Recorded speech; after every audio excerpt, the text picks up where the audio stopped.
It's another day, and we're saying welcome to Breakfast Central here on News Central. Trust you had a wonderful night. Well, we surely did, and we are right back on the air to bring to you the latest stories emanating from Nigeria, and possibly, if we must go outside of Nigeria, we will definitely do so.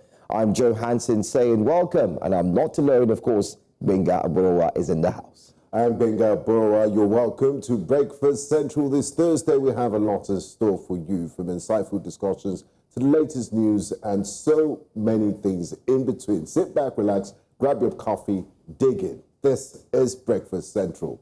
Okay, we start off with our wake-up conversations as usual, and today, NAFDAC is still in the headlines. This time, the Director General of NAFDAC, Professor Mojisola Adeyeye, she's alleging a threat to her life. She's raising the alarm. The Director General of the National Agency for Food, Drug Administration and Control, NAFDAC, Professor Mojisola Adeyeye, has decried threats to her life and the safety of staff of her agency. She urges authorities to provide them with better protection. Speaking at the presidential villa on Wednesday, she disclosed that NAFDAC officials face constant danger while cracking down on fake and substandard pharmaceutical products across the country.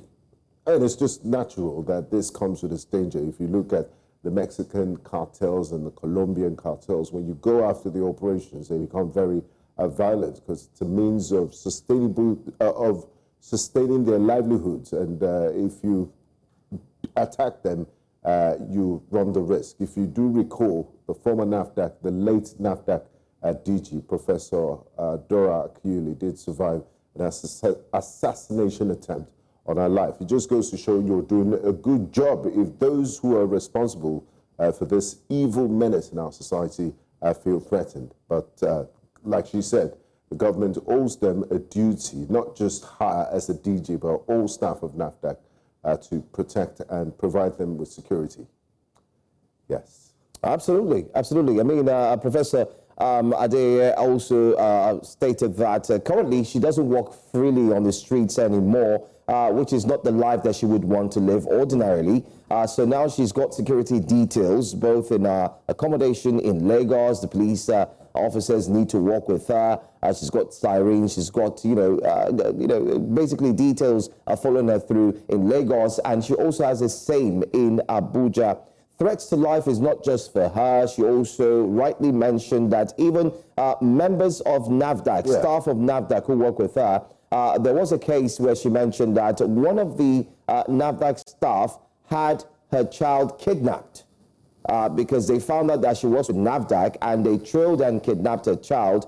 But fortunately enough, I would say fortunate enough for her, the child escaped. So that didn't lead to any form of, ransom being asked, or even death, which would have been a very sordid and sad situation. But that's just one. Now, don't forget, too, that during the time of Dora Akuyili, we're talking about from 2001 to 2009, particularly in 2003, assassination attempt on her life was what indeed got a lot of persons talking, where a bullet passed through. We recall that story. Very, very tricky. And we all know that Dora Akuyili was very dogged. She was stern. She was very forceful. She made up her mind that as soon as she lost her sister to death due to the fact that she had taken a fake prescription, she took it to herself and said, you know what, I'm going to ensure that going forward, any form of fake drug in the open market will be stopped. But I also need to mention, Benga, that the NAFDAC boss spoke up. But let's take a look at this. So we are not disturbing trade, we are protecting lives. We couldn't have done it ourselves without NSA. It is security risk for our country. What BBC showed will break your heart. Young men that have been rendered useless. So what NAFDAC is doing is what NAFDAC is supposed to do. Safeguarding. There is no politics in what we are doing. No politics in what we are doing. Most of the shops are not registered by PCN. PCN registers sites and the people working at the sites. So the rules have been broken right from the beginning. And to see many of these products being in our own, okay, this is another one. Tramadol, 225. This will fry the brain of anybody. This will destroy the future of our country, our youth, our Binga, it's a sad situation that we're coming back to this, but there's no country that doesn't have these issues. We've also seen South America battling with certain issues, even America, which has become the citadel of what democracy should look like. Different states in America that are equally battling with the influx, crisis. Yes. Of course, yes, the influx of drugs. That's a big issue. Yeah, very certainly. And we have to commend the men and women of NAFDAC doing this job, because it's a life and death situation. We have stories of so many people that have taken fake drugs and unfortunately passed on. So we have to give them all the support we can, and also Nigerians should please, those engage in this sort of illicit activities should stop.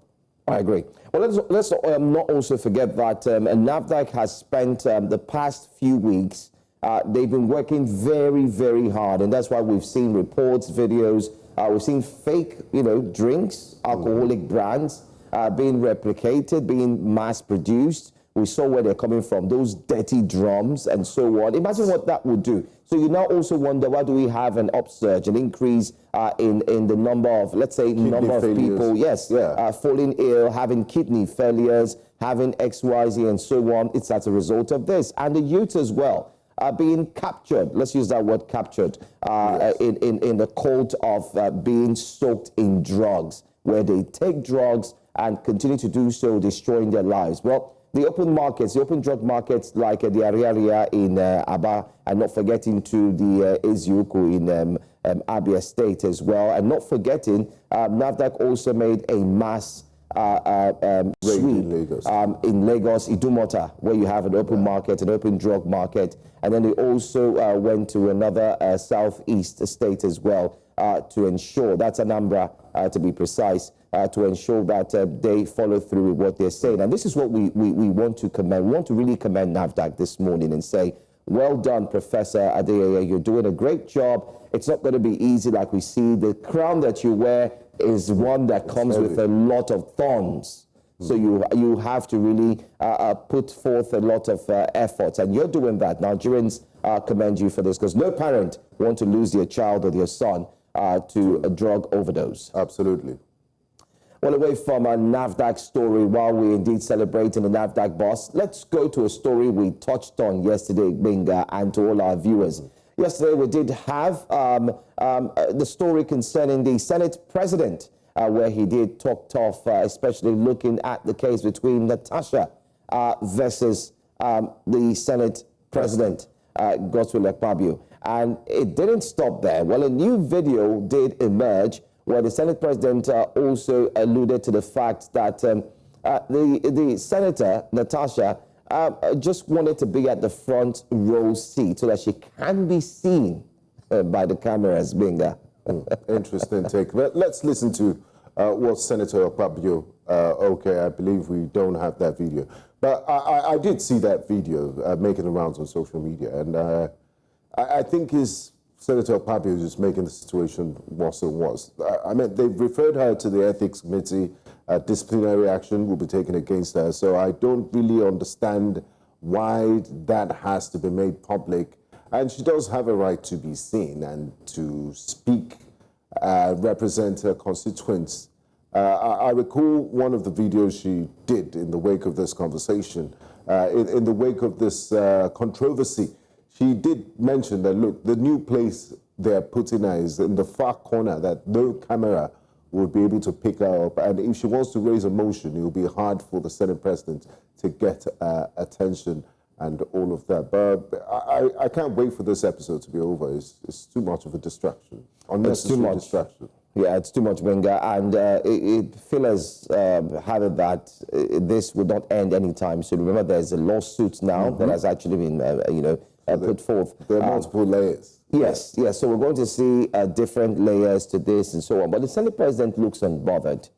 He looks rather unbothered, especially when he made that statement and said, you know what, a lot of things are happening, but then again, it's not just about wanting to be seen. So you do have advocates, especially women's advocates, women's rights advocates, who are coming out to say that it's kind of smelling like a chauvinistic approach, especially from the Senate President, and it's something that he could likely address. Now, if you recall, this same issue came up last year, where the senator had alluded to, you know, nightclub, and also alluded something to the same Senator Natasha Botiodogwan. But later on, he did retract his statement and apologize. And this kind of like gave the male folks in the House some form of, you know, deep sense of responsibility that, yes, one who is responsible should be able to stand up and say, I hurt you, and I am truly sorry. But is he going to do it again? Now, Benga, this is a catch for me. It's one thing to hurt someone by our speech and come out to say, listen, I am sorry. It's another thing to say, I am sorry, and then go back to doing it all over again. I think this situation is different, and like you rightly said, you mentioned the lawsuit, so it's changed the dynamics a bit.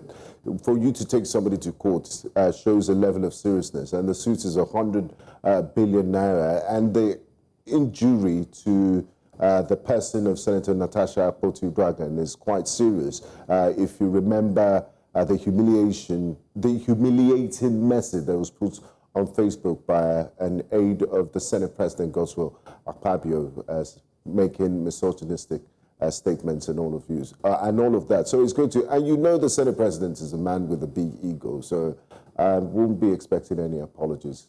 Anyway, let's see what he's going to say. But let's bring you that clip and take a look at what the Senate President had to say. Even as I'm talking now, Senator Buhari knows that the rule allows the senator to sit anywhere, but if you need to make contribution, you must go back to your seat.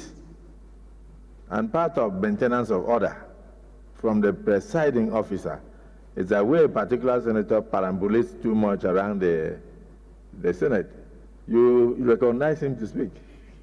So most times, that senator, I won't mention the name, will have to run from here straight to his seat because he knows the rule. He knows the rule. He knows the rule that he has to speak from his seat. Even the first time the issue came up here, our distinguished sister was not even speaking from her seat. And that was when we tried to call her to order. I think part of the problem is when people come from court-declared senators, they miss the orientation. The management of the National Assembly is hereby ordered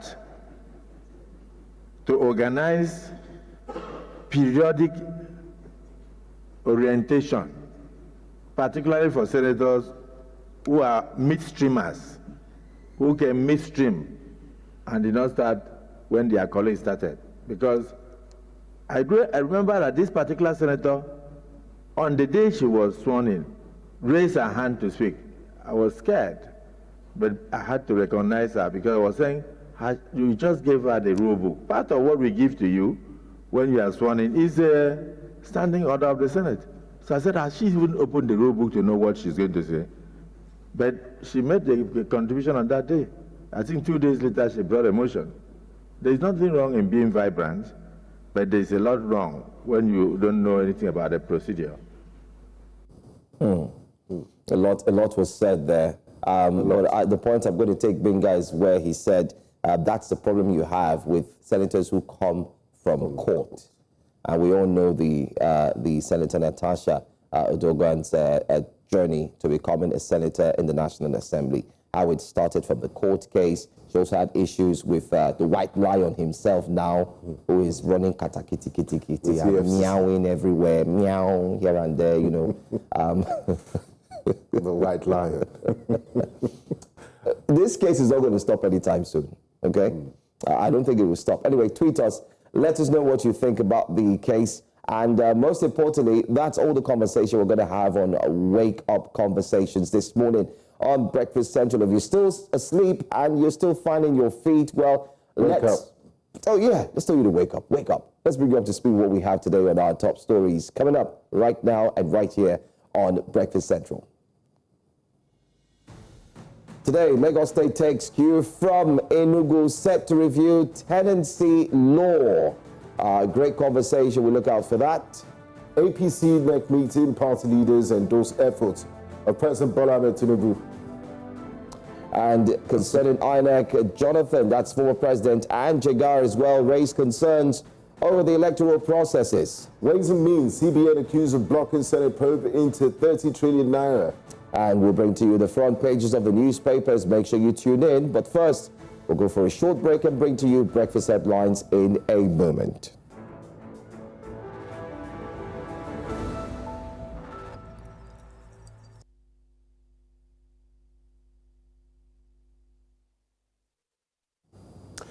Hello, welcome to Breakfast Headlines. I am Benga Borowa. We begin the news with developments in the nation's capital, Abuja, where President Bola Tinubu says Nigeria's economy is improving, citing a drop in food prices ahead of Ramadan. Speaking at the APC National Executive Committee meeting in Abuja, Tinubu expressed gratitude for the trust placed in him and reaffirmed his commitment to progressive governance.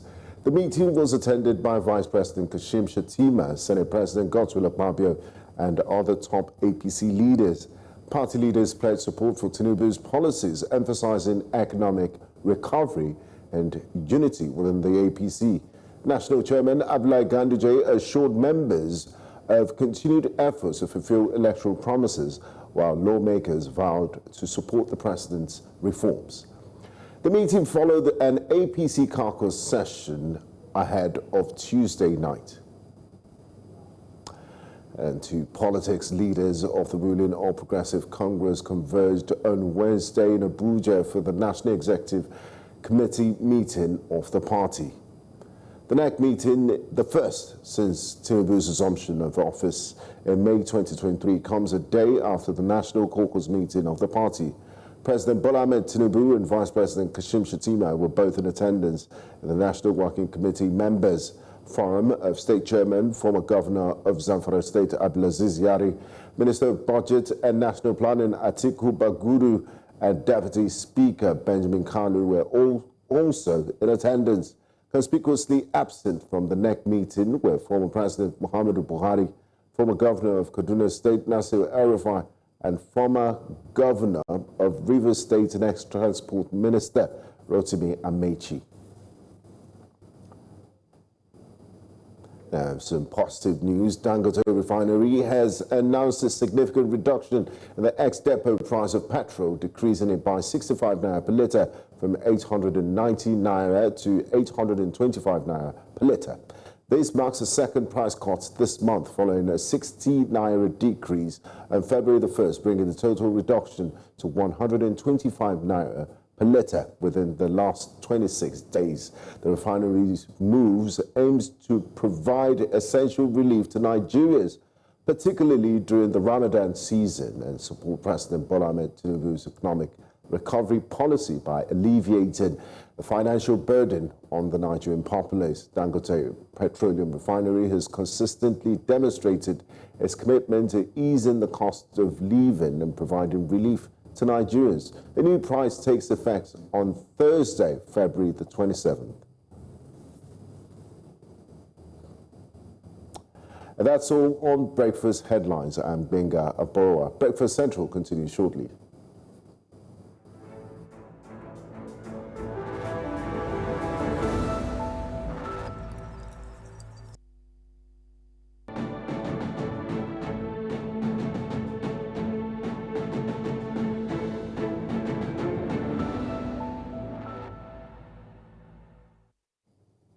Thanks for staying with us here on Breakfast Central. President Bola Tinubu has pledged to sustain current reforms and policies initiated by the current administration in its quest to reposition the nation's economy. This followed the endorsement of President Tinubu and his policies by executive committee members at the All Progressives Congress National Executive Committee meeting, which held in Abuja.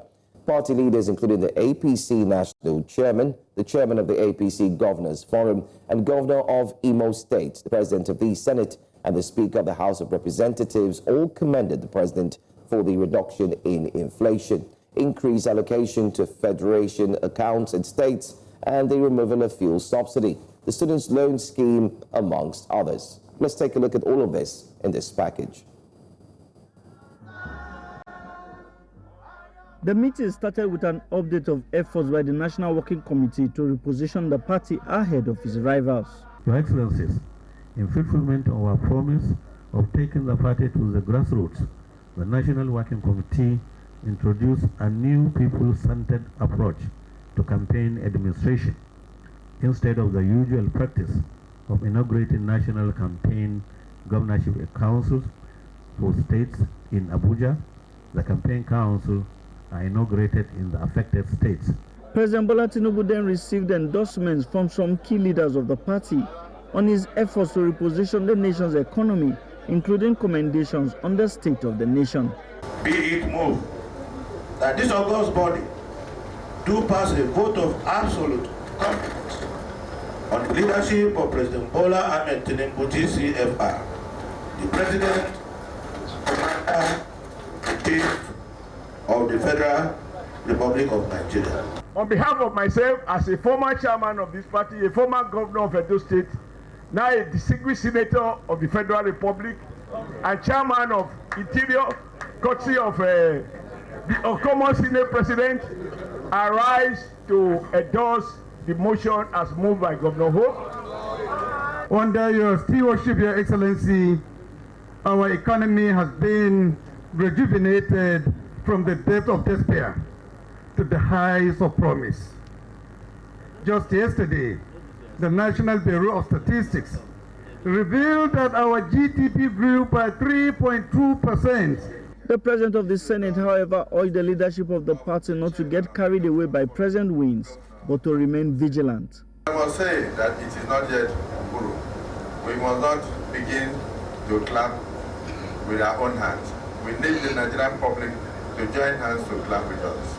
And the only way we can do that is for us to reflect on the elections of 2023. How did it go? Unfortunately, at the presidential election level, we did not do so well. Instead, we ought to have won outrightly. President Bola Tinubu assured those present that despite the president's successes, he will continue with policies which are aimed at transforming the region. We are seeing growth. We are seeing gradual return to prosperity. I promise you, governors and legislators, that we will continue on that progressive path. The National Working Committee says that it will turn its focus to the upcoming Anambra State off-cycle governorship election. In Abuja for News Central, I am Amadin Uyi. Well, many have said that it was indeed a very, very good meeting, as we can see the turnout, but there are indeed others who are speaking from the other side of the mouth, and it's got to do with the fact that there seems to be a lot of defection from other political parties into the APC. Could it be as a result of the fact that it is the ruling party, and that's why you have other persons abandoning ship and jumping to the APC because of what they can get? So that's just one aspect of the conversation. The other conversation simply is that some of the APC members have congratulated the president for his giant or gigantic strides that he's put forth, especially going into the second year of his tenure. Now, some of this, they mentioned the school loans, not forgetting to ensuring that states get more allocation, because in that meeting, he also went ahead to say that you governors, you've gotten more money, especially with the one they had, the meeting they had in the federal capital territory right inside of the Aso Rock before this one as well. But he did mention to the state governors, he said, you have more money. In other words, can Nigerians really hold President Bola Tinubu for some of the, in quotes, happenstance or some of the challenges that each state is facing economically? Because the president has ensured that right from cutting down or removing fuel subsidy, the federal allocation has increased, and we would all agree to that. Therefore, can we hold on to the governors too for not enacting or not properly ensuring that disbursement of these funds are done to enrich Nigerians or citizens and then lead to the dividends of democracy? Yeah, in developing their states, because they have more money now. But the real issue is, if you look at the inflationary pressures, how much does that translate to? If you look at the real value of that money, because you could have more money, but when you factor in inflation, what does it mean at the end of the day? So I'm not really buying that, or we have all, what was the price of the dollar to the naira when President took over? What was the price of certain goods and commodities? And it's nice that, I mean, let's be honest, okay, things were worse than the way it is now. If you look at December last year, October last year, November, things were on a record high. But you shouldn't compare yourself with yourself. But I understand that, you know, earthquaking policies were taken, and these policies were gotten to a stage where we had to take those hard decisions. It was a bitter pill to swallow. Subsidy removal and the unification of the exchange rate, floating of the naira at water view, they have consequences for the economy. So Nigerians were hit hard, like really, really hit hard. The value of the naira diminished, their purchasing power reduced. But we've now seen a gradual recovery. But we shouldn't celebrate. It's not yet Uhuru until we get it to May 29, 2023 levels. But that's a tall order. That could be a tall order. That could be a really tall order because I mean, kudos to Dangote Refinery further bringing down the cost of fuel. But Nigerians are still not satisfied. Nigerians are at the brink of making it clear that, listen, until fuel prices come down to, give or take, 450, 500, then we can now clap our hands and say, well done. The unification of naira or the dollar, free flow, and so on, indeed actually worked, and so on. But anyway, let's move on to a very, very interesting subject. Now, Lagos State is considering a review of its tenancy laws, following in the footsteps of Enugu State. Now, this development comes as a response to the growing concerns over rising house rents in the state. The proposed review aims to protect tenants from exorbitant rent increases and ensure a more balanced relationship between landlords and tenants.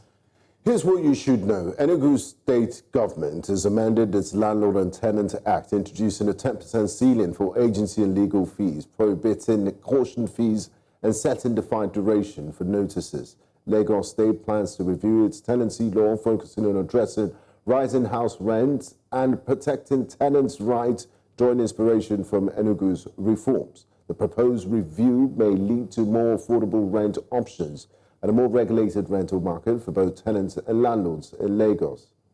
Now let's get into this discussion with our guest, Ireoluwa Oguntuashe, a legal practitioner.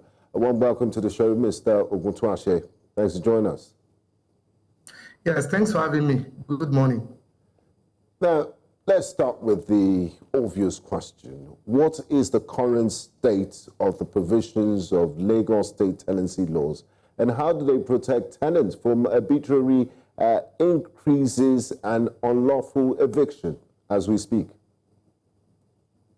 Okay, thank you for the question. Now, we need to understand that Lagos State is one of the states in Nigeria, if not, a state that usually champion, causes like this.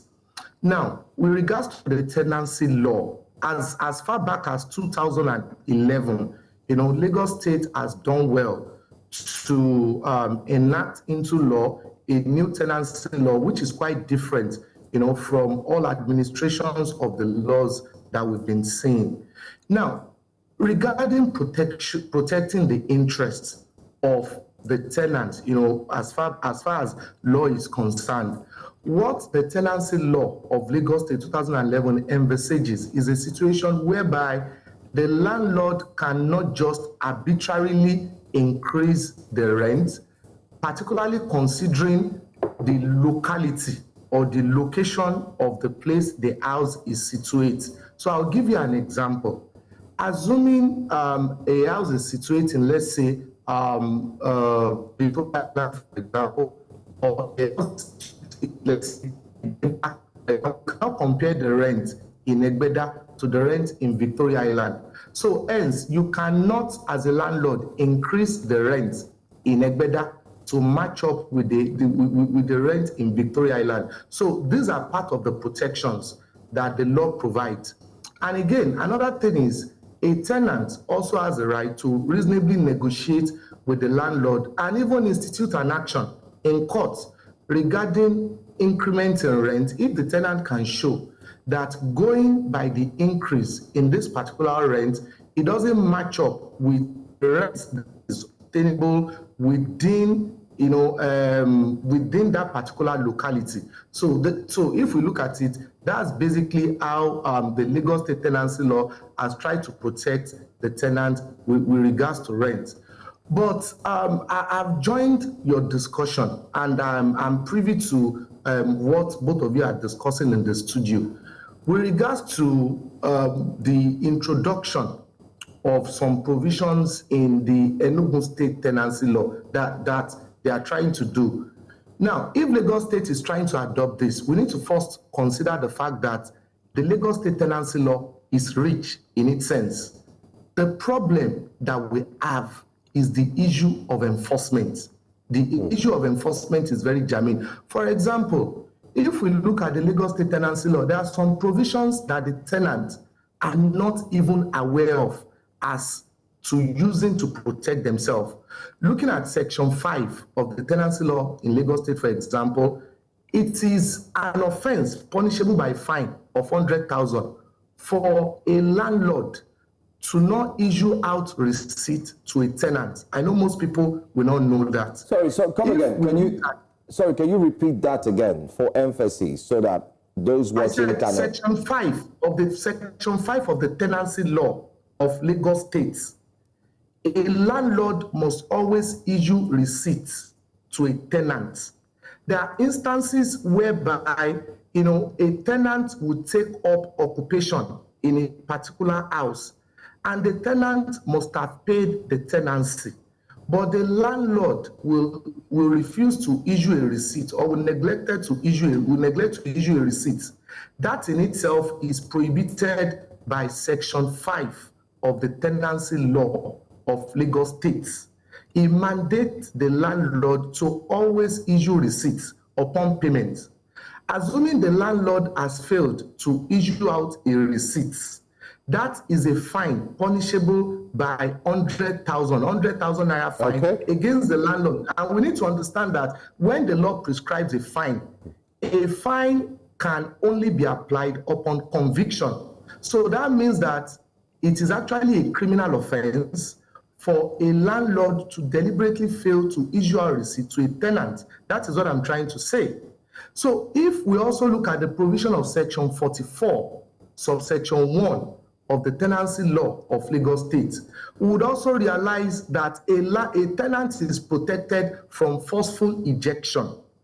Forceful ejection relates to a landlord compulsorily demolishing, compulsorily altering, compulsorily modifying, compulsorily issue threat, either oral or in writing, to a tenant, or doing any other thing that may force that can be implied as forceful ejection against a tenant. But how many tenants understand this? In fact, our law enforcement agents, do they even understand this? I'm going to share my experience with you. There was a time a client contacted me in relation to issues like this, and I looked at it. I discovered that it is a case of forceful ejection. I put up a petition against that client to the Commissioner of Police, Lagos State. The police officer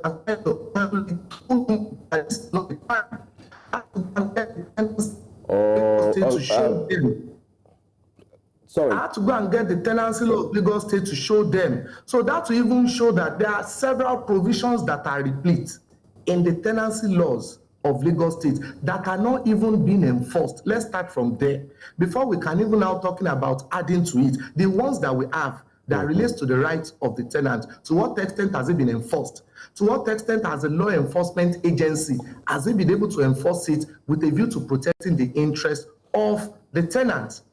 I wouldn't want to say that the best way to enforce it is probably to create a separate enforcement body, because there may be a proliferation of the functions of the police.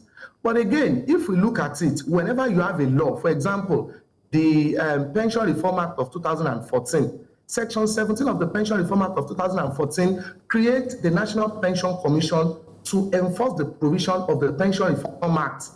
I thought about it and I asked myself, do we still need to do this for the tenancy law when we already have the police? I think those are the issues that the current tenancy law in Lagos State presents for due consideration.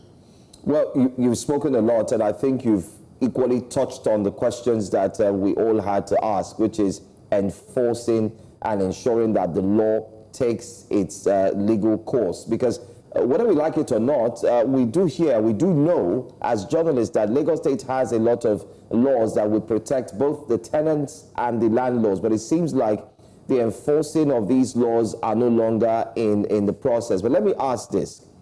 What can you say about the agency fee, agent fee, caution fee, and so on? Legal fees. Legal fee. I am a victim. I mean, I was about getting an apartment some months back, and visiting some of the areas, we found out that this so-called caution fee that used to be a flat rate depends on the different landlords have their caution fee. So some will tell you it's 300,000, some will tell you it's 100,000, some will tell you it's 50, some will tell you it's 180, and so on.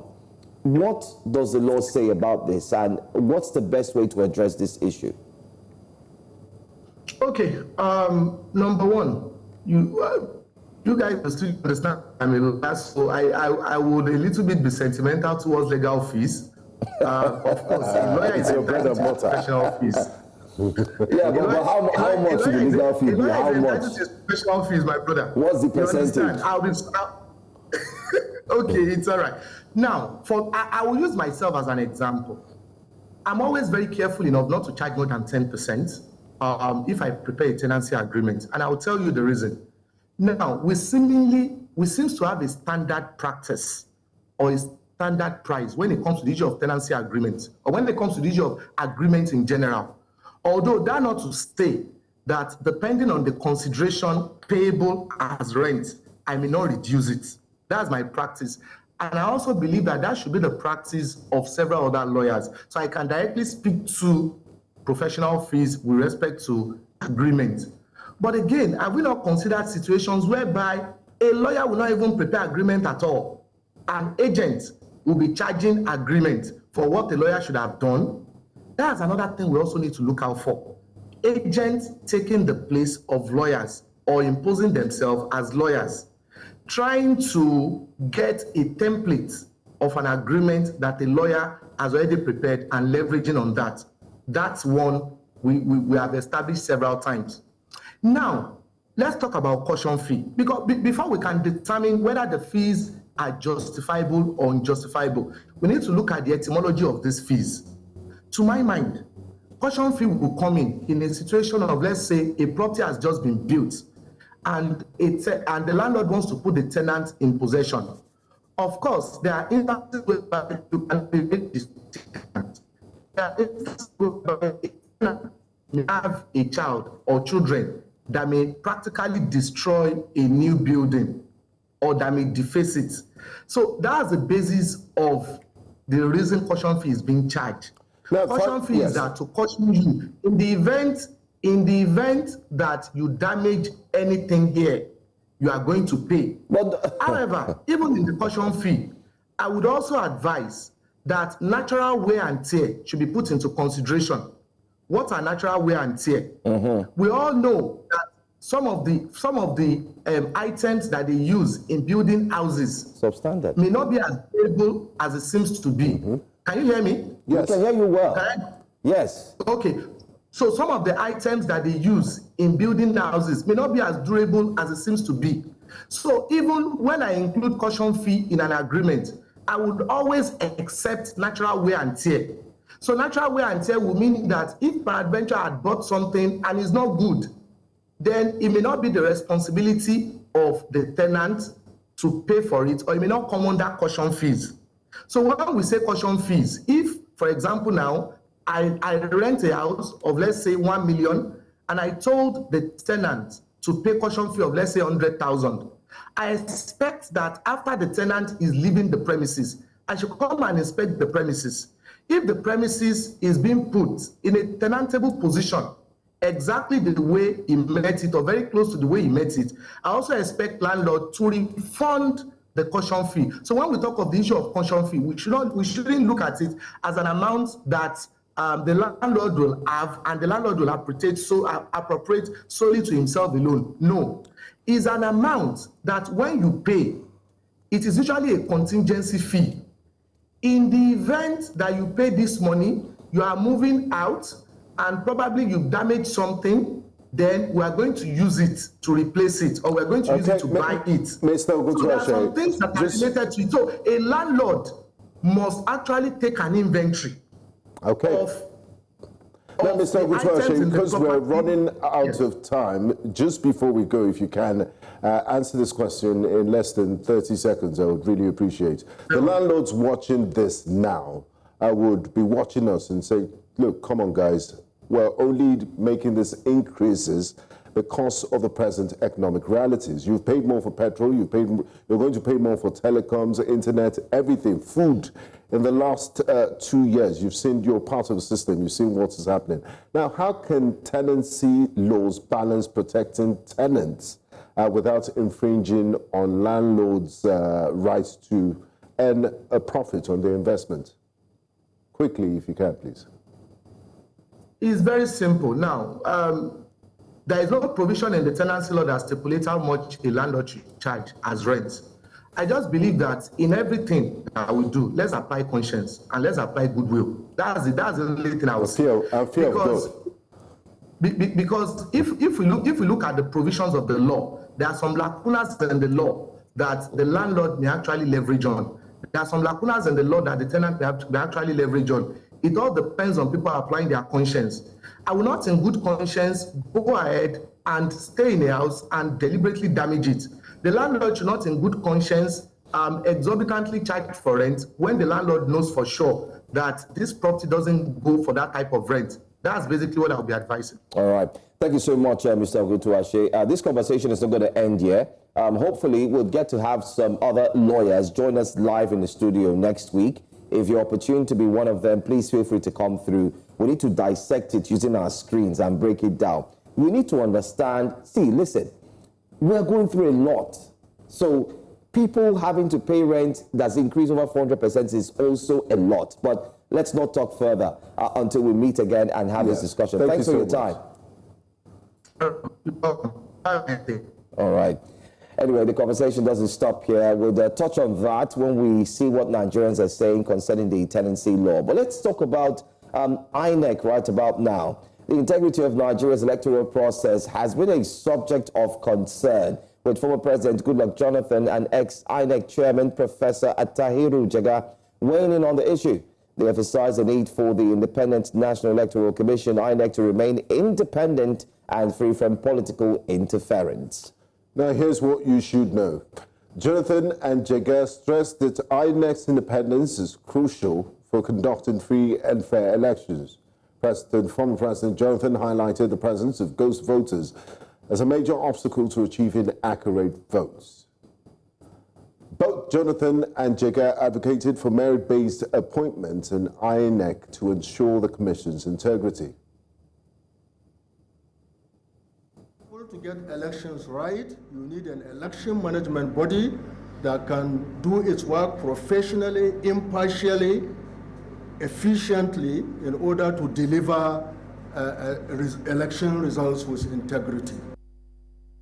Now, to discuss this critical issue is Kunle Lawal. He is the Executive Director, Electoral College, Nigeria. Welcome to the show, Mr. Lawal. Thank you very much for joining us, Kunle. Good morning. Good morning, and it's a pleasure to be here. Good to be here. This is a very critical conversation, and it's one that we've heard former President speak, President Goodluck Jonathan. I mean, we know he has all that name.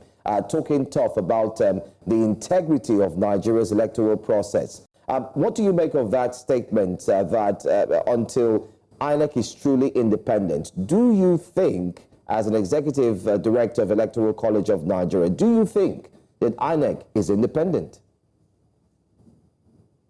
Well, as I would say critically, as long as the president appoints the INEC chairman, the independency of INEC will still be a case of doubt, and etc. The truth about independence is that it must be first able to operate within its own parameters. Resident commissioners of INEC are being chosen based on partisan nature, sometimes based on regional interferences on elections.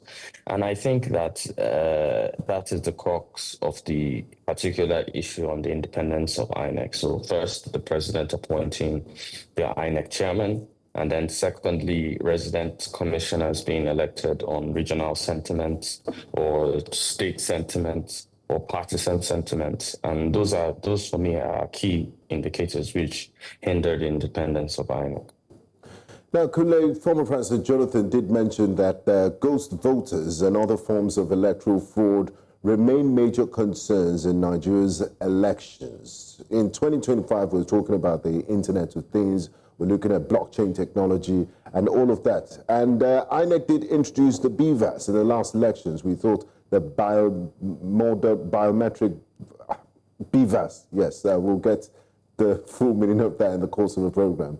But we thought it was going to be foolproof, you know, it would stop ghost voters, election rigging, and all of that. How much has the introduction of BVAS moved the needle towards more transparent and fraud-free elections in Nigeria? And what other technologies could we adapt, or what else could we do to ensure a free and fair process, regardless of the personnel? Because you did speak about the appointment of the INEC chairman and resident electoral commissioners and all of that. First and foremost, BVAS is a welcome technology, but BVAS can only function dependent on the kind of servers that INEC has resident in its headquarters. We're a country of 200 million people, a voter base of about 93 million. And when you're looking at those parameters, it should ensure that the servers available to BVAS to communicate directly from polling units to INEC's headquarters should be massive enough to contain such data. I think there's a relapse in that, and there are problems with that. Secondly, I must critically state that we're looking at all this from even totally another perspective. I'll explain. First and foremost, one of the first sections in the Electoral Act critically states that every political party must register its membership list before elections. None of the 18 political parties that participated in 2023 met that parameter. So a country is only, or an election is only as viable as the laws that its electorate understand. Most of us don't even understand the Electoral Act or haven't looked at the Electoral Act. And the Electoral Act still goes on to say that state apparatus or media cannot participate or cannot be used. I think that should be 92(1) or 93(1). I can't remember the exact subsection. But state media can also not be used as an apparatus to support any candidate. We've seen a situation where a serving minister was a what they call it, a presidential spokesman. We've seen commissioners, essays who drive the campaigns of state governors. We've seen state actors, state media push forward campaigns of people in office. So for me, it's a lot of laws. We have an Electoral Act where a lot of things are not even parametered. Let's not even talk of the restriction on campaign funding. Yeah, I can tell you every presidential candidate before reaching the primaries had already exhausted the 5 billion limit. People running for governor had exceeded 1 billion before primaries. People running for Senate had exceeded 200 million before getting to primaries. And you know, the law is set in a way in which most people don't even, first most people don't know it, and then it's set with a precedence of we don't know who exactly should prosecute. So even if you carry the case to court, the first question you're going to be asked is, who exactly should prosecute. And we want to talk about Beavers and Co. No, Beavers and Co. is election. Our problems are mostly pre-elected. That's preceding elections. That's where most of the quagmire happens. And by the time you have all those problems, when you get to the election, you cannot have a clear-cut, free and fair elections. Well, just to add to that as well, some others feel that our problems, aside from being pre-election, happens to be on election day itself. We do recall a former senator and also politician who said it's during the collation of the results. That's where the issue starts from. And we did see what happened in 2023 elections, where the collation, the counting, the paper, the sheets and everything, the cancellations and so on. But let's not dwell on that right now. I'd like us to dwell on regionalization. This has come up maybe a little bit, but I think it's high time we also look at it carefully. There's a case of, oh, it's the time of the South. Oh, no, it's the turn of the North. Oh, no, it's turn of the South-South. And this has influenced even religious bodies and leaders who have spoken about ensuring that support is given to a certain political aspirant who comes from a particular region. Do you think that regionalization seems to be a problem that is hindering the growth and the success of Nigeria's independent electoral system? Well, this is a WhatsApp group that Nigeria has been in since 1960, and we've just changed the admins in the WhatsApp group as regards regionalization of our elections, and we've continued in this trend continuously, and I think it's a trend that three major tribes out of the 250 ethnic groups available think that it's a rotation, or it's a game of musical chairs. 1 minute is me, next minute is them, next one it's my turn or nobody else. And I'll tell you that we feed this need because we do not understand the key need to be Nigerian first. I've always said that if we do not love a country, we cannot see beyond parameters. We've worked with things like federal character and etc. As regards INEC disposition, selection of INEC chairman and its resident commissioners, selection of candidates according to which ward should be its turn or whatever. I think this undermines meritocracy in who exactly deserves to be president, or who exactly has the skill sets to take Nigeria from where it is to where it's supposed to be. And because we have made our choices this way, I think that we will never attain the Nigeria that we're supposed to attain till Nigerians, like I always say, till Nigerians walk out of the canoe of ethnicity, we will never walk the waters of diversity. And it's a common thing I always say. And it's affected our politics, it's affected the choice of the right candidate in our elections. But like I always say, preceding elections, we already make decisions. And a simple decision is this. For those that argue collation centers and etc., when you didn't participate in primaries of any political parties, and I'll clearly state Nigerians know what goes on in the GOP, or that's in the Democratic Party in the US, or in the Republican Party in the US. We know what goes on in their primaries, and we do not participate in our primaries. Then these candidates are being presented to us by political parties after they probably let's say, paid their way through a primaries.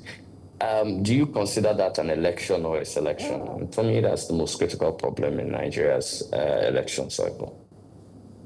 Now, Kunle, we've talked about the technology aspect, and you said, you know, we need strong institutions. We've seen Ghana and Liberia in West Africa conduct free and fair elections in the last 2 years, despite using less technology. If we could reform INEC, because, I mean, INEC's job is to conduct elections and announce results, but everyone is dragging them to court after every election cycle. It's the courts are inundated with cases because nobody wants to believe the results that have come out. So if we could reform INEC, looking at electoral reforms, what should be priority as we inch towards the 2027 elections? Well, one of the key things I think would be paramount in reforming INEC is that its chairman should be selected by the National Assembly, who actually has the purview of INEC. Secondly, I think that resident electoral commissioners should be taken from civil society organizations and not picked from party herds. Thirdly, I think the people should understand a clear-cut conversation with INEC. Like INEC last elections clearly stated that it was going to transmit elections electronically. Now, according to the Electoral Act clearly states that INEC has the right to transmit as it deems fit. But INEC morally broke a covenant with Nigerians, and nobody seemed to take that personal. So who now, of course, like I said, they're under the purview of the National Assembly. So the National Assembly decided to do nothing about that. That's INEC making a promise to Nigerian people and breaking it. So I think INEC, there should be stricter laws to control of INEC's behavior. And one thing I think is critical is I don't understand, and I've been part of the party. I was in the National Executive Committee, which is the highest body in the party. I was the National Public Secretary. And INEC is clear on who is having primaries, and INEC only responds to the National Secretary. How do we have multiple primaries in our elections? And INEC is at every primary, and this has to go to court. I do not understand, and I blame INEC fully for that. It is INEC's incompetence that causes these multiple primaries, which caused the whole chunk of electoral tribunals that we have, even preceding elections. And for me, those are critical. If we could reform those ones and then increase Nigeria's political literacy to understanding its electoral laws and insisting that party officials understand Nigeria's electoral laws and put them into action in their intra-party mechanisms, then I think we can start talking about moving forward with elections in Nigeria. Well, I'm sure this conversation is one that would yield a lot of positive fruits, or it could actually yield negative fruits. As we speak right now, INEC is also on the front burner. They're on the hot seat for having not conducted some by-elections here and there. But I want to thank you so much for joining us, Mr. Kunle Lawal, Executive Director, Electoral College, Nigeria, and for shedding light on some of the challenges that we are facing today as the Independent National Electoral Commission continues to battle its course on providing a free and fair election. Thanks for your time. Thank you. It's always a pleasure. Thank you very much. All right, so let's bring to you a recap of what we've talked about in the first hour here on Breakfast Central. This first hour, Lagos State takes cue from Enugu State to review tenancy law. We'll still touch a bit on this in the second hour, hopefully, yes. APC neck meeting, party leaders endorse efforts of President Tinubu. They applauded him for a lot. And what we just discussed, INEC Jonathan Jega raised concerns over Nigeria's electoral system.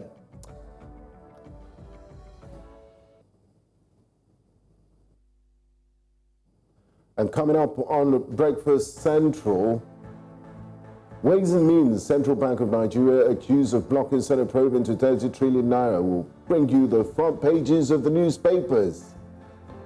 And also what Nigerians are saying. Do stay with us. Breakfast Central continues shortly.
Thanks for staying with us here on Breakfast Central. The front page is up next, and we are ready to go. Well, let's also tell you that you can be part of the front pages this morning. You can call the number on the screen. We'll ensure that it displays pretty soon. And we'd love to hear your reaction. So please feel free to call and let's hear your voice as you react. We do have the one and only, the enigmatic, and of course the one who takes his time out to ensure that he breaks these stories into bits and pieces. I'm not trying to, eulogize him so much so he doesn't leave the set and leave us behind. Wade joins us this morning, and it's really good to have you. It's really good to have you. Good morning, Joe, for all the accolades. On our side. It's great to see you again. I think our greeting should change these days. When we see a man, we say, my brother, well done. Because of the economy. Exactly. We understand. Say, well it's done. grace, it's grace. Grace. So when we say in the morning, it's not good morning, it's grace morning. Graceful morning. Yeah, graceful morning. No. Anyway, welcome. Let's quickly take a look at some of the papers that we're going to take a look at this morning. I'm going to start off with the very first one this morning, and it's got to do with the Vanguard. Vanguard looks very, very interesting, and I'll tell you why. Because I'm going to start off with this particular story on the Vanguard. Buhari, Osibajo, Amechi absent as Tinubu woos aggrieved members. Are they really aggrieved? And that brings to mind a question. Are political parties having issues from here and there? Answers, yes, we do know the LP and the likes. But is it also affecting the APC? I'll leave that to our guest analyst. Scores fear dead as Boko Haram attacks Adamawa communities. They are back. My life is in danger. NAFDAC DG cries out. We touched on that early this morning on Wake Up Conversations. Tinubu's Muslim government has brought massive suffering. Hey, who's saying that? It's from Sharia Council. Okay. Judge dismisses usual, if I'm right? Recusal. Yes. Okay. I can't see that clearly. I'm trying to open that as well on my tablet, but I can't see clearly. Request in Emefiele's trial. We've restored normalcy in Northeast according to the army. And if you look at that story, you just slide up, you see scores fear dead in Adamawa. As Boko Haram attacks Adamawa is in the Northeast. So do you get the point? Yes. Do you see? So which normalcy have you restored? Just plot that graph. Okay. Wade, over to you. Let's start off first with the Army's declaration and what you have at the top over there before we go straight to the APC. Which one? You pick whichever one you would like to talk on first. Well, so let's look at it from this perspective. Yes, you can restore normalcy, but you still have pockets of insurgents. So that's probably what, this is my opinion, please. I'm not a security analyst, but I would try and put some context to it. So if the army says they've restored normalcy, it means that 8 out of 10 times people can go about their day-to-day activities, lives and security of lives and properties. I mean, lives and properties are better managed now. But of course, you can still have pockets of insurgents, and if restoring normalcy, and you can let's remember that the Northeast, there's so many states in about 4, 5, 6 states, and if those 6 states, 5 out of 6 of them, or even the 6 of them have a high semblance of normalcy, of course you can always have pockets here and there, and so probably that's what happened. I don't know, but there is still some insecurity, and until you quash it all out, then you would have this kind of news. One party saying normalcy is restored, and then the news coming out that in one part something happened, and yeah, it happens. It's the same way you say because armed robbers broke into one house doesn't mean that there's a rampage of armed robbery across that street. Now let's look at this APC National Executive Committee meeting. Osibajo, Amechi, Buhari absent, El-Rufai absent. These are men that held sway in the last administration, and they're ranking members of the ruling All Progressive Congress. We've seen a pattern, like Joe mentioned, of aggrieved members in this party, even in the opposition, the NNPP and the Labour Party. We've seen the discordant tunes. Now, when it comes to APC, we've seen Malam Nasser El-Rufai give a series of interviews. He's been engaging in anti-party activities, hobnobbing with known figures in the opposition. Should politicians just come out and, call a spade a spade? I'm tired of this party, rather than still be a member of the party and then you're criticizing and engaging in anti-party activities? Maybe they're learning from the Wiki handbook. Yes. APC and PDP clothing. But they are all is PDP and APC clothing. So there is no, you just need to take off the Agbada or the Babariga, and then the Buba, you would actually find out which one is really is, whether it's red, green, and blue, or whether it has a broom umbrella. So that. But when you cover it with the Babariga, we really don't know where you are. But let's also remember that this same El-Rufai cross-carpeted in 2015 and joined the APC towards bringing the former president, or towards ensuring that the election of the former President Buhari came into being. But let's also remember what Buhari said when he was leaving, that he has retired from politics.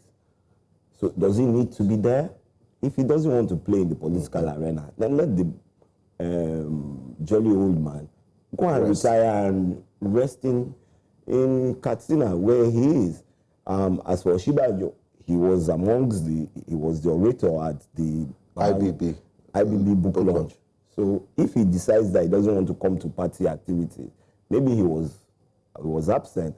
But let's not sensationalize everything. Are you with me? Does the story say, oh, they were invited and they refused to come? Amechi hasn't attended anything APC in God knows how long. So why all of a sudden? Lots of primaries. Yeah. So why all of a sudden that he didn't come for a meeting with the president makes it a big deal for Nigerians to... Newspapers need to sell. So that's why for Nigerians to know that Amechi didn't come for an APC forum.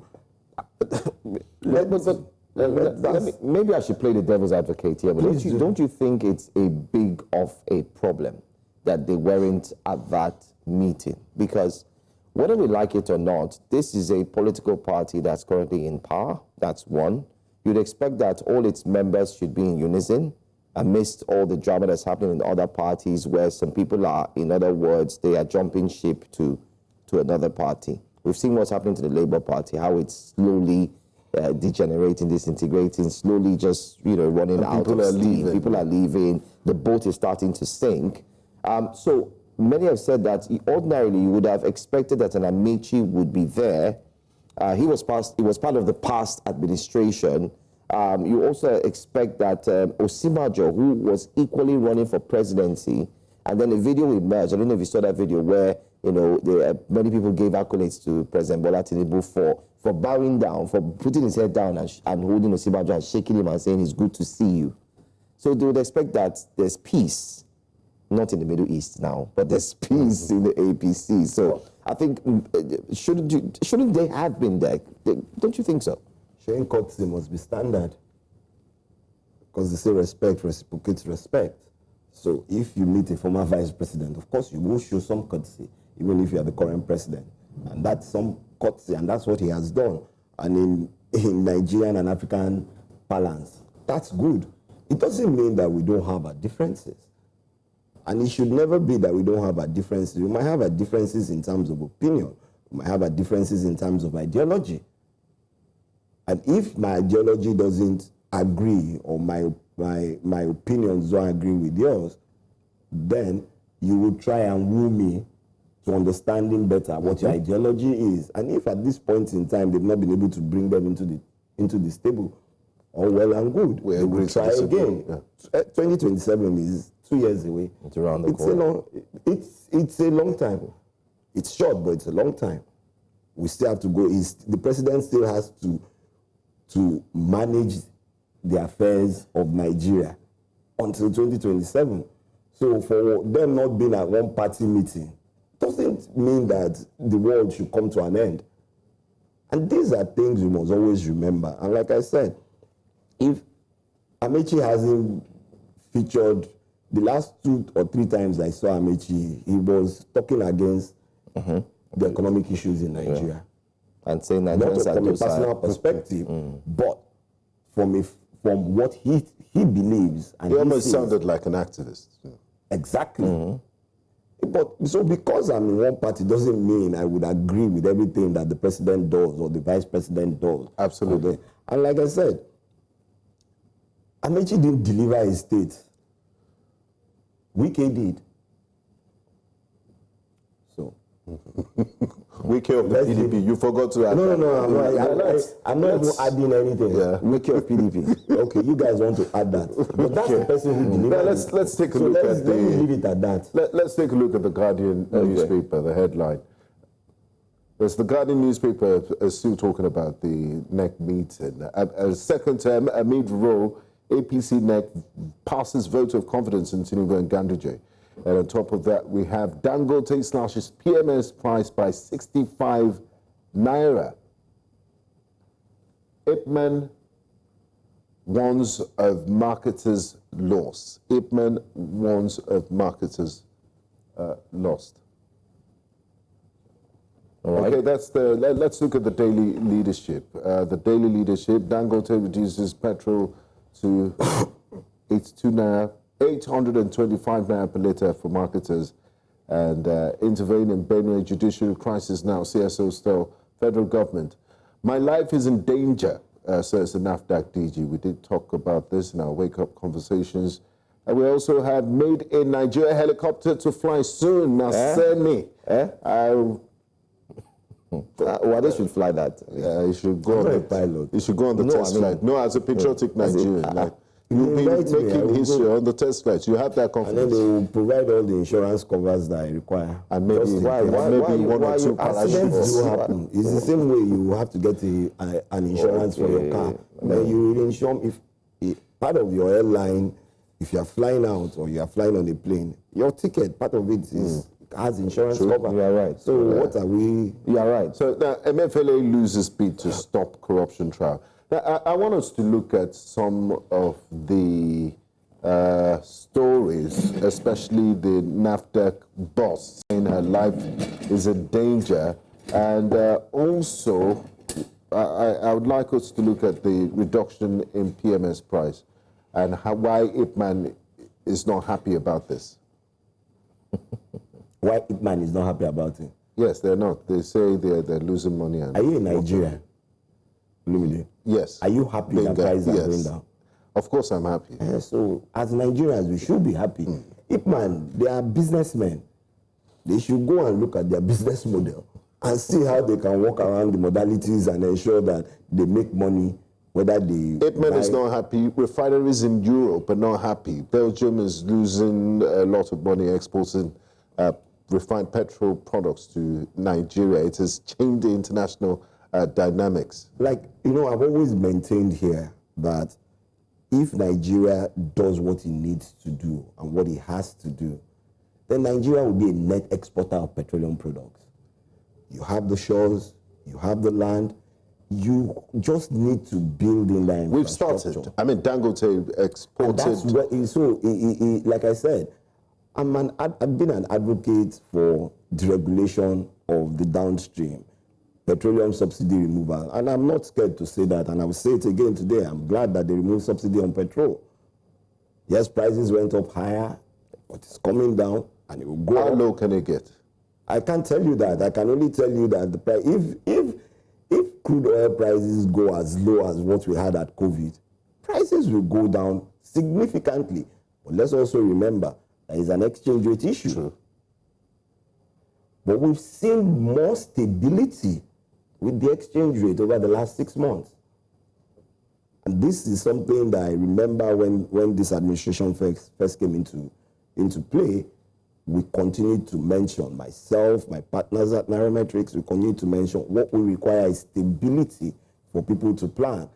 You can't just wake up today, the dollar is 1,000, and then tomorrow is 2,000. No, you can't plan. True. Now we have sizable stability. The CBN has done a lot towards ensuring that. The new open system that is being run is also pushing, as I yesterday, on the black market, the dollar fell to below 1,500.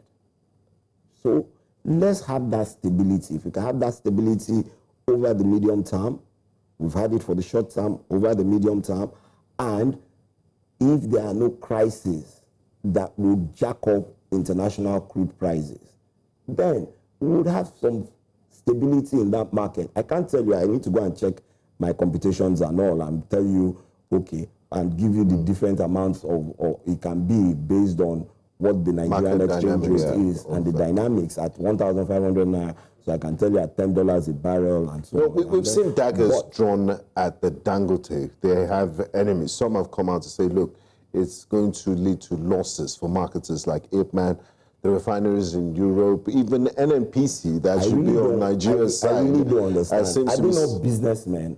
Don't they have a business model? Is Nigeria their only? Is this the only country that is demanding for it? Our forex utilization has dropped 50%. Good news from importation. I'm not, see, do I think Dangote refinery should be the only refinery? No, I don't think so. We must let people invest in the refining business so that we can become net exporters of petroleum products. And I say this with all sincerity and all reality because I've been there, I've seen it. I know the capacity is possible.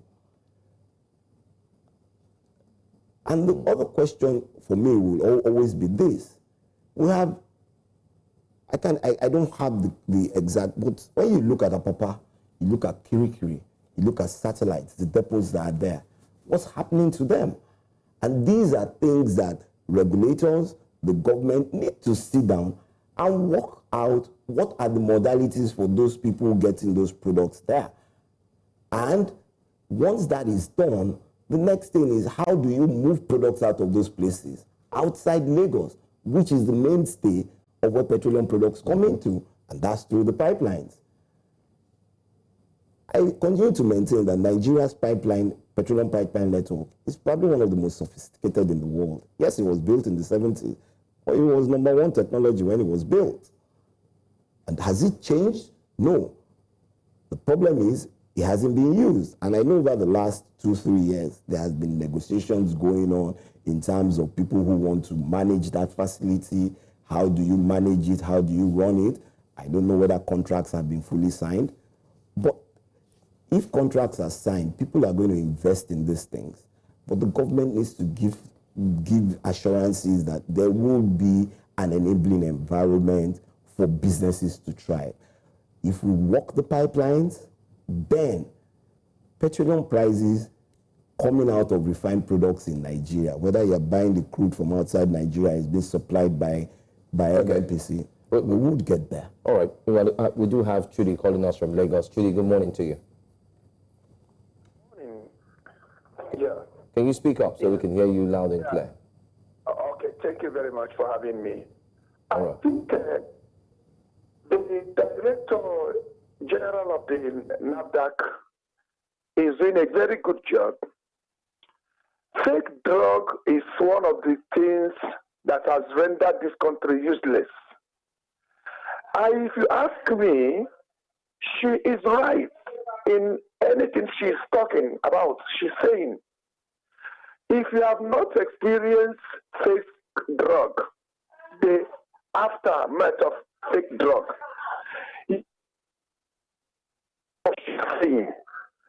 I am of the opinion that a capital punishment should be meted out to those who perpetrate fake drug. Fake drug is murder. It's killing. Like killing people indirectly. So I quite agree with her that we bring out death sentence on this issue to end this matter. People can just get up and they are killing their fellow human beings. Molding chalk as a drug. What kind of thing? What kind of a country are we? In the Western world, even, you don't even go to shop and buy medicine. You must go with a doctor's clearance to buy medicine. But in Nigeria, everything is fake, Water is fake, food is fake, everything about Nigeria is fake. It's not good for us. I am of the opinion that death sentence should be meted out to those who perpetuate this act. Thank you. God bless you. Thank you so much, Judy, for calling. Death penalty is what is advocating for peddlers of fake drugs. But let's go to another newspaper very quickly. We'd like Wade to touch on this particular topic. Let's see if we can find The Guardian right now. Let's see if we can get that paper up. There you go. One of the stories that I'd like us to look at has got to do with the big one. Tax reform. Kano warns against breach of federal character and Muslims' rights. That's what we see at concerning tax reforms. And then the last one, which the caller also talked about, NAFDAC boss raises alarm over threats after historic $1 trillion illicit drug seizure. What's your take on these two stories? Yes, I do think that there should be severe punishments. I don't think, my opinion, I don't think capital punishment is. But people die as a result of taking fake drugs. People die as a result of armed robbery. People die as a result of kidnapping. People die as a result of a number of things. But in Nigeria, it's those who pay ransoms for kidnappers, to kidnappers, that will get a jail term. I didn't see in that law where there's capital punishment for those kidnappers themselves. Well, if it's murder and you are caught and you murdered someone, of course, there's capital punishment under the criminal code.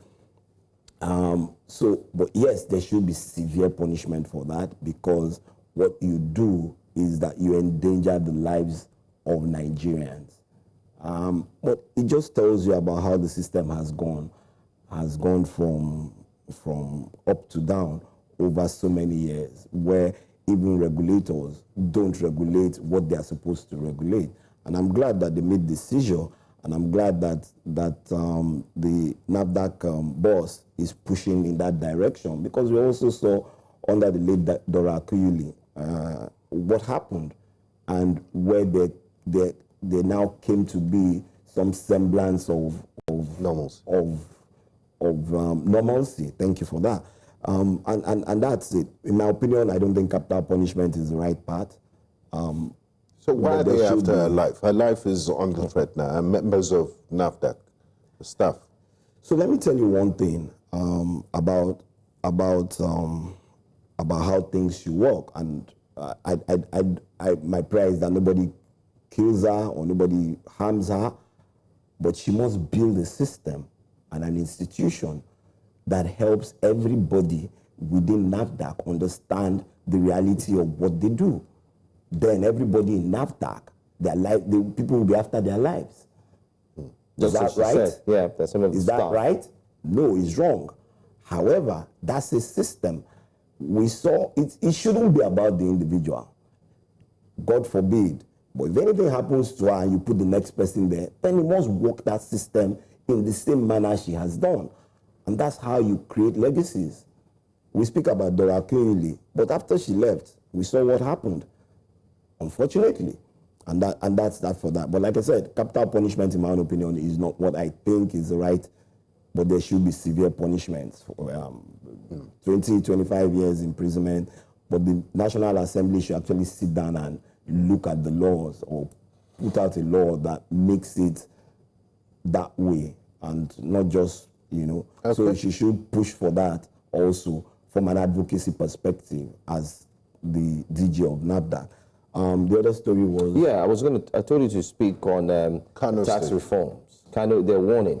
Kano State is warning against the breach of federal character and Muslims' rights. So is the tax reform now starting to look like it's tilting towards religious divide?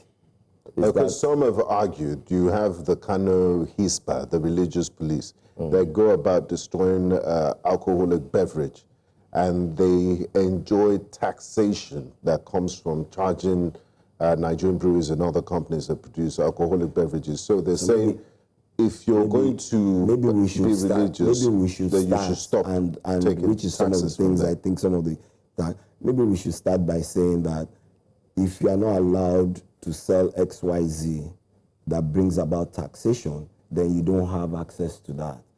So you brought in federal character so you can be able to pull out of the national resources. But if you don't sell, why earn VAT from that? It's only fair. It's only fair. This is my opinion. It's only fair. Let's stop. Nigeria, first and foremost, according to Constitution, or correct me, my legal friends if I'm wrong, is a secular state. It's not a religious state. It's not an Islamic. Yes, we're a member of the OIC, but it's not an Islamic state. Neither is it a Christian state. Neither is it an African traditional religious state. It is a secular state that allows every citizen of Nigeria, first and foremost, to be a Nigerian, and then secondly, to decide on their faith. All right. So if you want to create a system whereby you say you need to continue to generate revenues that you would use in building your own system or the system called Nigeria, but you are against something, then maybe you shouldn't touch out on that revenue, because if that's the case, then it will be illegal. Okay, all right. Let's take our final story for today. Let's look at Olukoyede, the EFCC boss, who has come out to say that organized foreign fraudsters are establishing cells in Nigeria. He also talked about the foreign fraudsters who have come in. They've offered employment to our youths, taking them into their care, provide them with systems and laptops, pay for offices as fully air-conditioned, feed them, pay them salaries while they balance, take time, and continue to defraud. What do you make of this entire scenario? Because recently they just... We've seen the rates. Yes. Why the attraction? The attraction is money, economics. No, to Nigeria. Because there are no rules, there are no regulations. Now you are beginning to see they've charged a number of them to court. If there are laws in Nigeria, 419, I've heard 419 is section 419 of the criminal code, is defraud, is fraud. Obtaining by false pretense. That's what it is. It's been in my life, in my whole life history, and in every Nigerian's life. It was taken from what it used to be and put as from an ordinance into an act. But how many people, aside from one big story that I remember, or a couple of them, I don't want to mention names, but one popular lawyer a long time ago who went to jail, and then the late one other guy who defrauded a but we've seen raids by EFCC. Yeah, but that is what you are meant to do. Do the raids. Are you with me? Prosecute. Do the proper raids. Do the proper raids. Not the... Okay. Yeah. Do the proper raids. Charge them to court. Get convictions. And then you would start to get Nigerians moving away from quick money. There is no shortcut to success. We have Kolawole who's calling us from Lagos. Kolawole, good morning to you. Can you speak up, please, so we can hear you? Contribution on your newspaper review, and my first call is the alcohol issue. You see, there are times for everything. Even if some area is being shortchanged,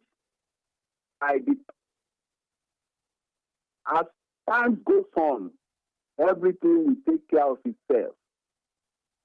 Those who are talking of alcohol, they even consume that alcohol more than the South. But the way they do in that area, the alcohol, they will put it in a keg and cover it. And from the keg, they will be drinking from it. I lived in Bauchi State for 9 good years. I was Federal Ministry of Work to work in Bauchi State, 1981 to 1989.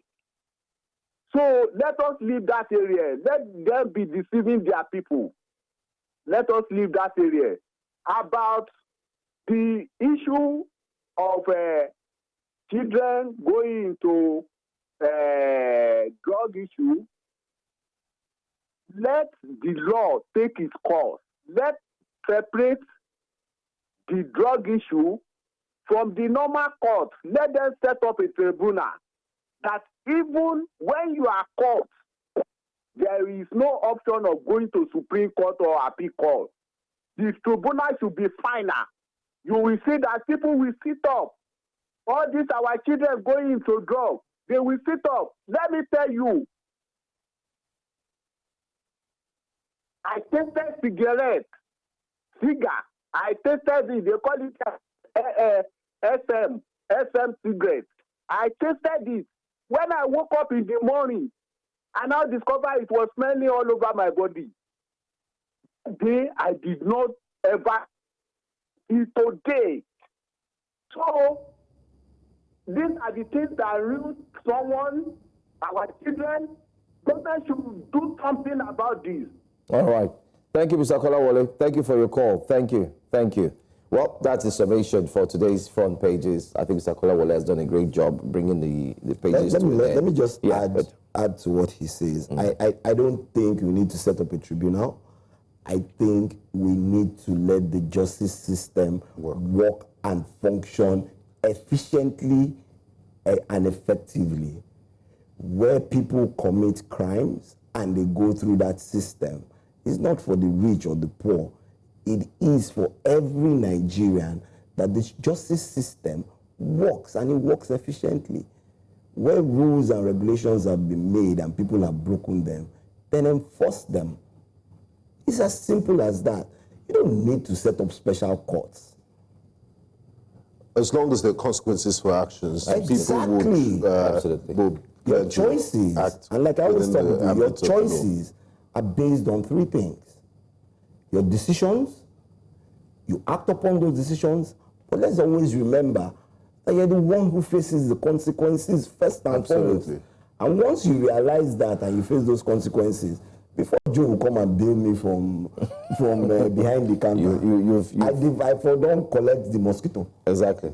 Thank you so much, Attahiru, for speaking with us, joining us for the papers. And that's it. We'll go for a quick break. When we come back, let's find out what you have been saying, especially on the tenancy laws, after the break.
We're back again this time to find out what you Nigerians have been saying, particularly netizens, what they're saying on social media. And we're focusing on X as usual. It's got to do with the tenancy laws. Tenants complaining that landlords are increasing the house rents. It's kind of like leading to hyperinflation, some have said, because if you were paying 700,000 naira for a two-bedroom flat somewhere in, let's say, Abule Egba or something, you might be paying about 1.something million. Now, what justifies that rent? Well, anyway, Enugu State decided to take it in full custody this time, holding on to the constant cries from indigents who kept saying that the rent prices are too much. So they said, you know what we're going to do? we're going to sit down and solve this issue. Now, while Enugu broke that law, coming out to say we're working on it, it kind of like caught the attention of Lagos State, because if you recall, just 2 days ago, here on Breakfast Central, we were asking Lagos State Governor Babajide Sanwo-Olu to please pay attention, because it is a problem here in Lagos. Very soon, people will be sleeping outside, and you find out why it's so.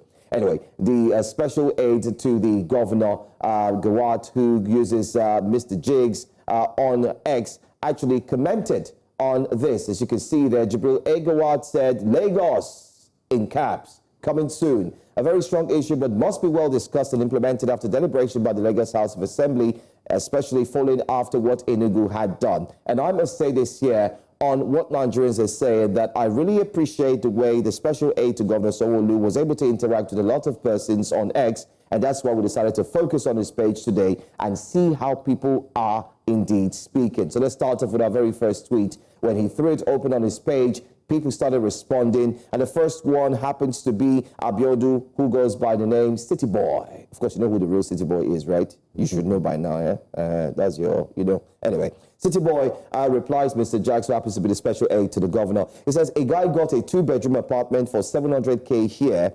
He dealt directly with the landlord. If agents were involved, he'd have paid 1.2, 1.3 for the same apartment. So he's simply saying that the problem with housing happens to be the middleman, who happens to be the agent.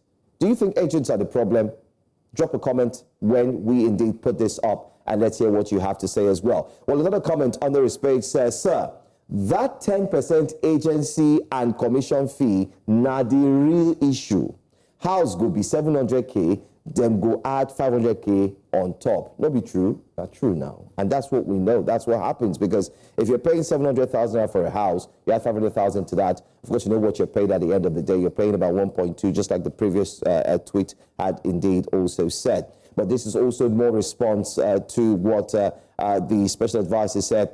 But the truth is, houses that are not newly built shouldn't have anything to do with rent hike, except for the renovated ones. This is from Starboy_XS. Now, in case you do not know Starboy, the landlords will evict you and tell you they need to renovate the apartment, and then the prices go up. It's starting to become the norm in some parts of Lagos. Have you noticed? Yes, you might get an eviction notice, and then they say they need to, revamp the building because the prices will need to go up. And Singflow, he calls himself Honorable Minister of, I don't know, but he says, Kokonyo is responding to the special aide to the governor. He said, it is not your business, so this is private business. If you want rent to be cheap, build government houses and rent, then at giveaway prices. When I dey buy Dangote cement, una no help me. When I dey settle Omo Nile, una no dey there. When I want to benefit, you want to regulate me. Kilo de. Well, we do understand this point. In all of his comments right here, responding to the special aide, he has a point. And that point has to be with the government building houses that can actually be easy for citizens, residents to actually live in. Because where are the government-owned houses? We did discuss that here sometime on the drawing board, and you would hardly find any. Well, let's see if we have one more. That's if we do. Yes, we do. Olajide Taiwo says, Egmo, responding to him, it's a different thing enacting laws and another thing implementing the law. As I speak, my rent has been increased twice in just a matter of 3 years, with 70% on every increase. What is this? You'd say wizardry, right? Yes, 3 times? That's huge. Let's see if we have one more tweet where this comment is being made. Government intervention should not be to control rent, as it will reduce incentive to invest in the housing market. If supply is low, rent will skyrocket, as undercover payments will be the norm. This conversation is not going to stop here, because there's a lot of conversations around there is increase in demand, and we want to find out if it is. Now, this one got me cracking. He said, one developer, they charged 3.5 billion naira for 2-bed in Akowonjo. The house be like sliced bread. I don't know if you've seen these houses. That's ridiculous. Have you seen these houses? Some of the architects, the builders, I'm sure they're not regulated. It's like, I can't even explain it. They're ridiculous. The space. And you wonder, how did we get here? Sometimes you work with agents, they say, what are you looking for? What are you looking for? You tell them, they take you into what you call almost a dungeon. Dungeon. Or better still, and you wonder, a sliced bread. A sliced bread, just like this guy said. They said, and it's in Akowanjo for 3.5 million. I mean, it's ridiculous. There are different ways to this. The industry is deregulated. It should self-check itself. Yeah. But government needs to come in at some point with regards to those exorbitant fees. But you cannot determine how much a landlord needs to charge. Like our guest said in the opening discussion we had. Government also has a responsibility to provide housing, mass housing.